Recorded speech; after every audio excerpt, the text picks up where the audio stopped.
नागपूर रायपूर राष्ट्रीय महामार्गावरील वैनगंगा नदी उड्डाणपुलावर कारधाजवळ दिनांक 15 जानेवारी रोजी दुपारी 1:50 दरम्यान झालेल्या एका अपघातात 2 महिला जखमी झाल्या.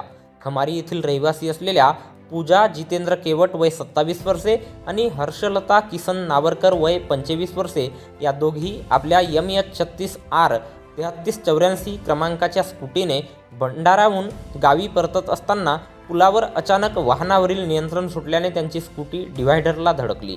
अपघाताची माहिती मिळताच कारधा पोलीस स्टेशनचे चालक मेसराम यांनी तातडीने संदेश दिला आणि कारधा पोलीस स्टेशन येथे तैनात असलेली जगद्गुरू रामानंदाचार्य नरेंद्राचार्यजी मुख्यपीठ नानिजधाम जिल्हा रत्नागिरी यांच्या प्रेरणेतून चालविण्यात येणारी 24 तास विनामूल्य सेवा देणारी रुग्णवाहिका तात्काळ घटनास्थळी पोहोचली. रुग्णवाहिकेने कसलाही विलंब न लावता रुग्णवाहिका चालक प्रमोद मोतुरे यांच्या मदतीने जखमींना तातडीने जिल्हा सामान्य रुग्णालय भंडारा येथे उपचाराकरिता दाखल करण्यात आले आहे. येथे त्यांच्यावर उपचार सुरू आहेत.